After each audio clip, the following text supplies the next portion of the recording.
Hello everyone, I'm Marieanne, the Artsie Crafter. Welcome to my channel.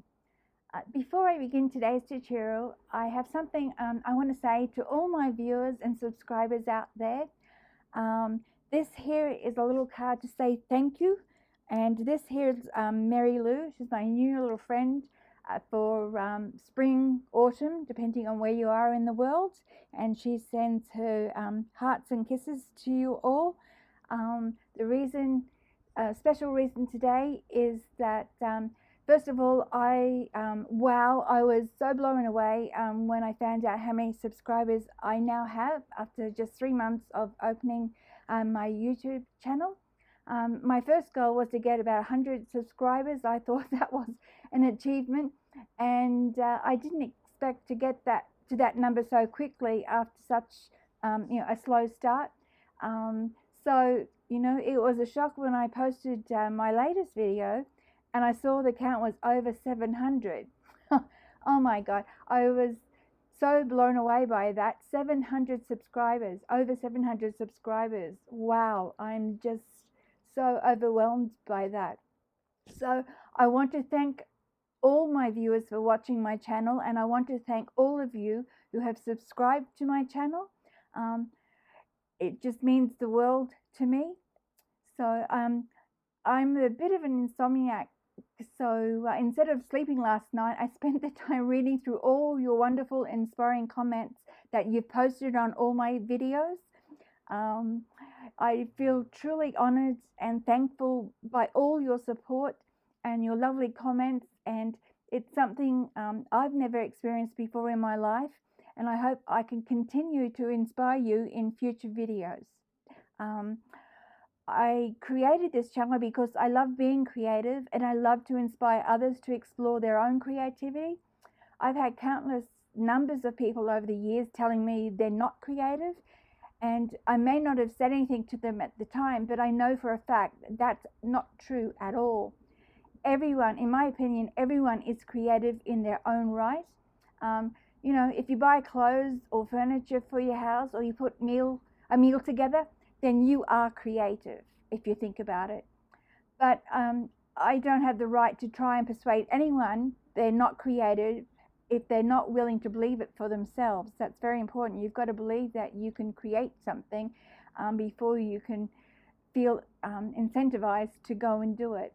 The only thing I can do is to create videos showing people how they can be creative on any level. You don't have to be a professional artist. You don't have to, gone to college or anything like that.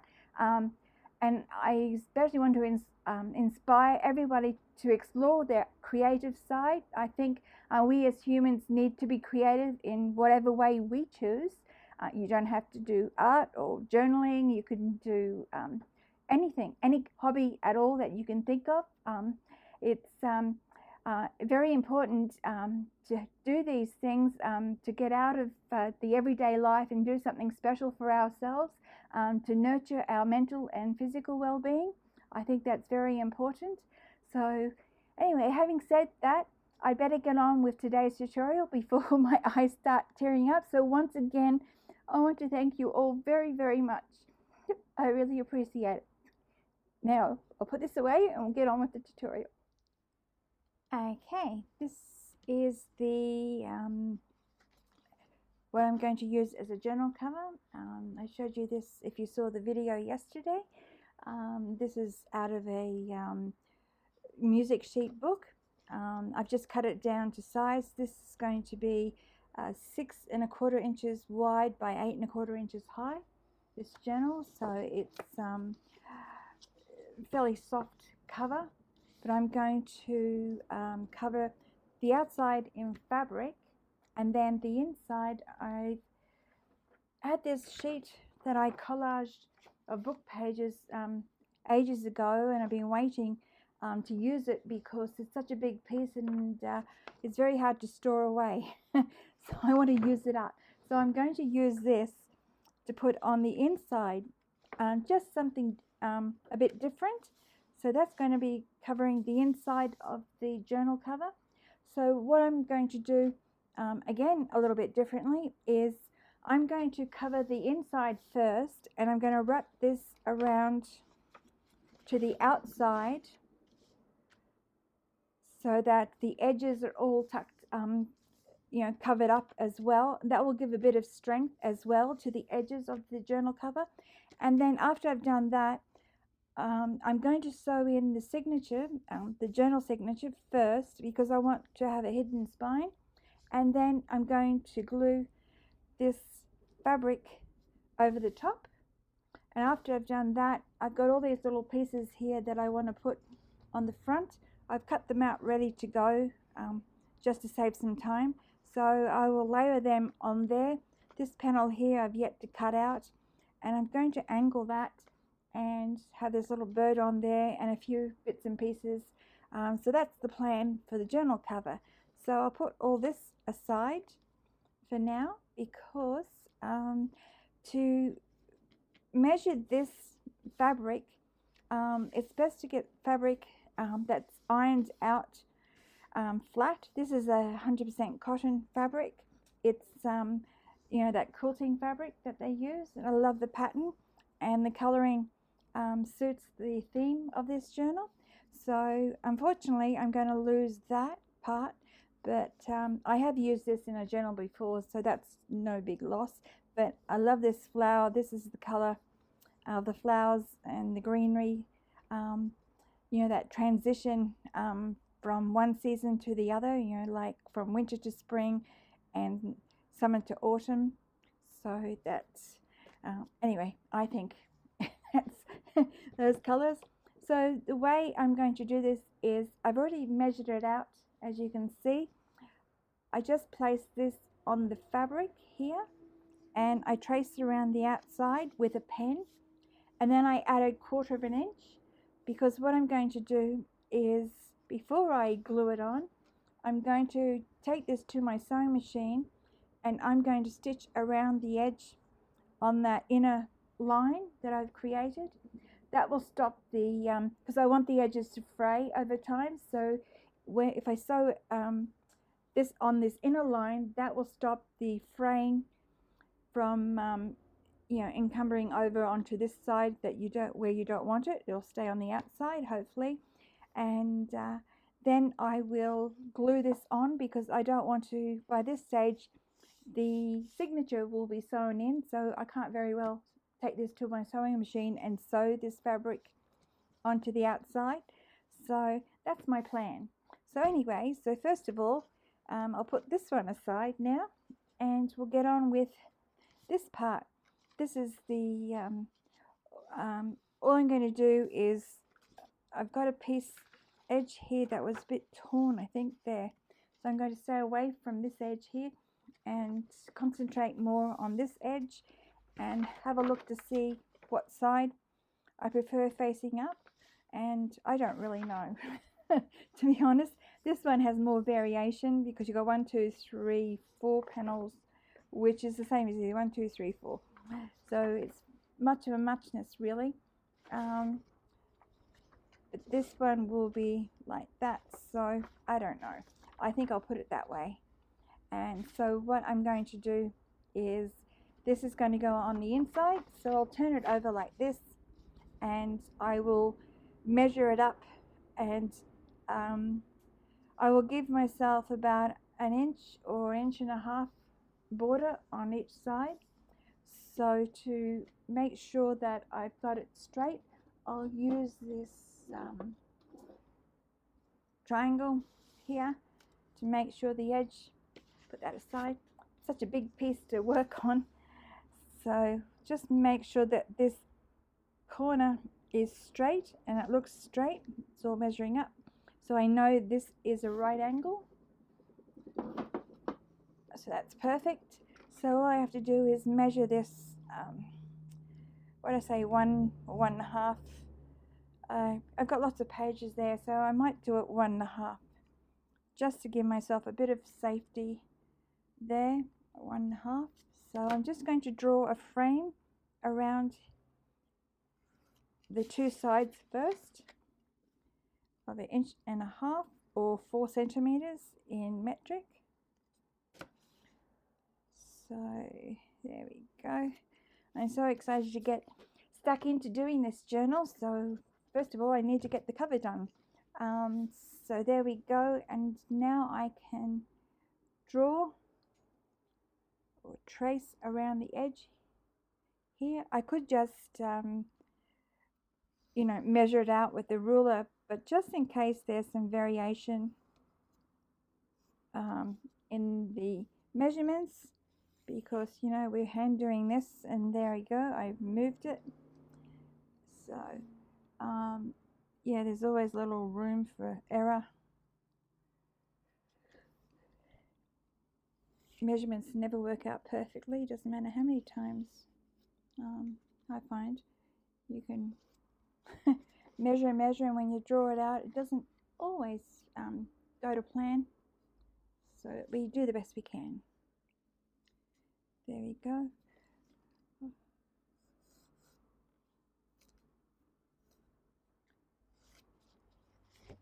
Okay, now I can measure the other two sides. I like to do it the same, 1.5 inches and 1.5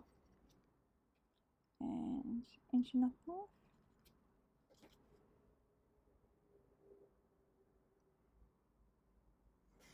Oops. This is a new pencil, and the lead in it, or the whatever you call this stuff, doesn't seem to be as strong as the other ones that I have. So it's always breaking, which is very annoying when you're trying to measure. Oh, that was close. 1.5 inches.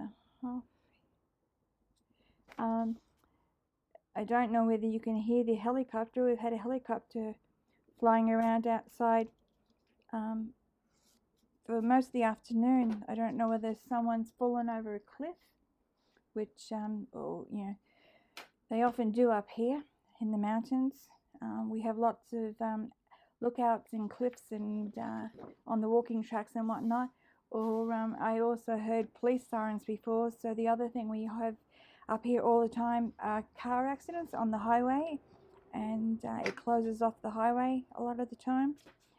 So which would be a pain, because then my hubby will take him ages to get home.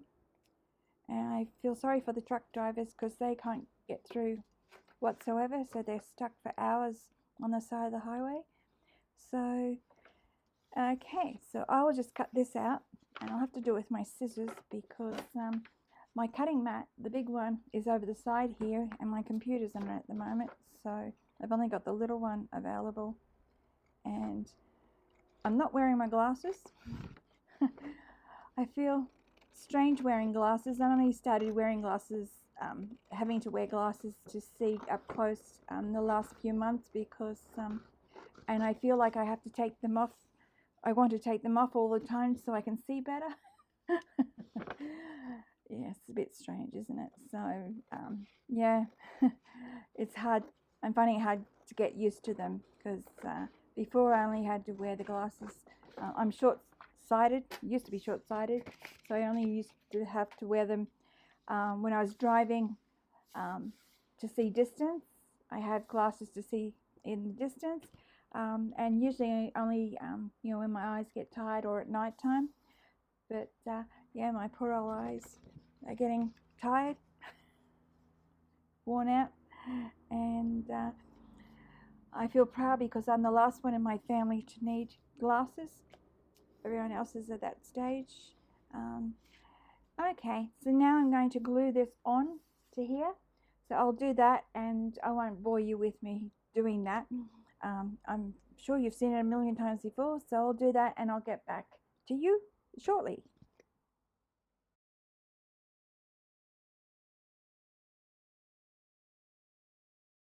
Okay, I've got it glued down there, and I'm using a bone folder, and I'm going from the center out to make sure all that glue adheres the two pages together,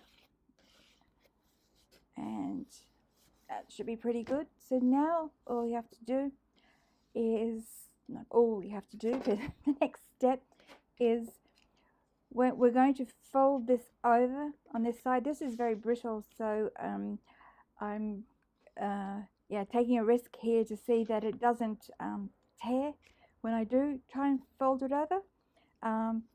But you want to get into this corner if you've never done this before. So we're going to cut out to get rid of some of the bulk on the corners, so you don't have all this paper bulking up your corners here. We're going to cut off these corners, and you don't want to cut right on that point. You want to cut about what, 1/8 of an inch there, which is, you know, the 1/2 centimeter or less even on either the corner, on all the corners, sorry. So I like to mark it there because you know, sometimes it just makes the job a little bit easier. So, and I rule it because it's such a big corner, and you want it to be the same distance from here to here as here to here to make it square. And let's see if I've done that. It doesn't, it's hard to judge. You know, you don't have to measure this. It's about 6.5 or 2.5 inches, and that's 3 inches, so it should be enough here. It's not vitally important, but it just makes it a little bit easier when you're folding. But anyway, the best way is you can just eyeball it this way here, so you don't have such a long measurement here to worry about. So you can get that straight across here.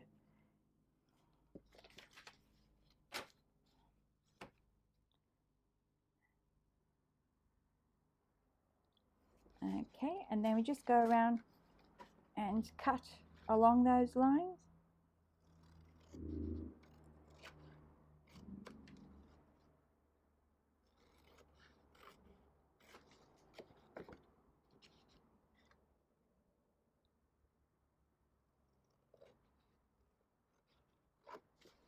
Feel like it's been forever since I covered a journal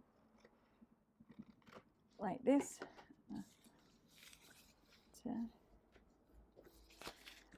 Okay, so the next step is to gently fold these over, and get your bone folder or ruler or pencil or whatever it is you have to fold that gently across on all sides. So because this is old book pages, I'm going to be very careful.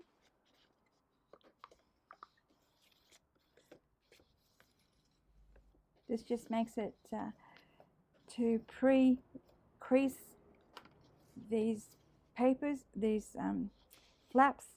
It just makes the job of gluing all this down so much easier. Make sure you get, if you've got a very thick cardboard there, you can go along and smooth those edges out, but this is fairly thin, so not really necessary.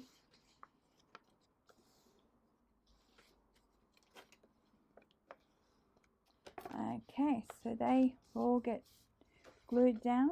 So when we're gluing them down, you'll notice you have these little points out here, so you just fold these little points in here and you glue them down. So when you fold them in, they're tucked in here on the sides. Fold these little flaps over. It's easier when you've got some glue, because then the glue will keep it down, and you fold them over and you'll get a nice neat edge. If I can get it in the shot. Where's my camera? I'm pointing it towards my computer instead of my camera. Silly me. So you get a nice neat edge. Okay, so now the next thing is I'll just speed this up, gluing it down. And I like to do the long flaps and then I do the short ones. You could do it the other way around, but it's better to do the opposites. It just makes life easier when you're doing these little flaps, I find anyway. So it's personal preference.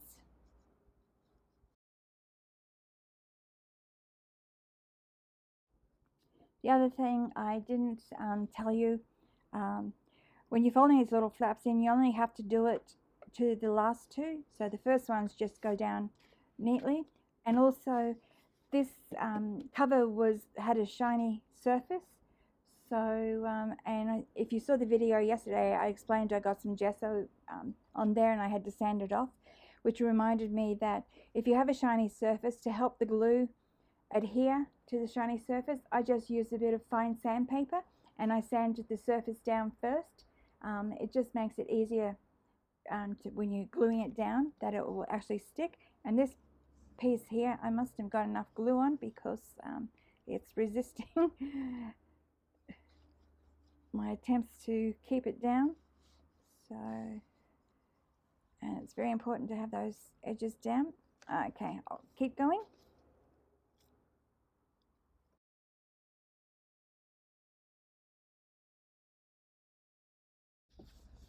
Okay, that's all done.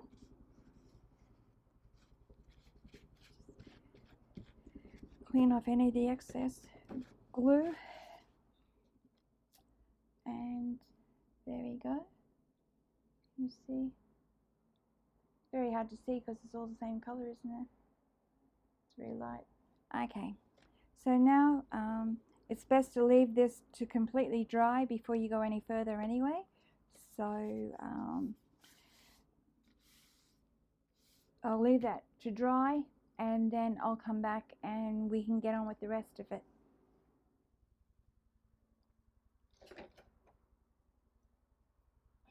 Okay, it's all dry, and now I'm going to gingerly fold it down, fold it over. You might want to use either a ruler or your bone folder. I find the ruler is a bit thinner, so it's easier to refold the spine. And I've got there's a piece here that's where I've collaged. It's really thick and the edge is coming up. I won't worry about the edge for the moment. I just want to get this folded. So I just run my fingernail or thumbnail along here to encourage it to bend, and then slowly bend it over, because this is just a thin cardboard. It could crack, which doesn't matter. You can see where this paper has cracked, but that doesn't matter because the fabric will cover that up and keep it glued. The glue will keep it intact. And I've just got to, it's amazing how it won't go back exactly the way that you had it in the first place. So I'll just use this bone folder to encourage it to do what I want it to do and get it all nice and squared up again. Okay, that looks pretty good. As you can see, as I said, there's tears there, so, and a little nick paper here. So I will glue all that up before I put the fabric on.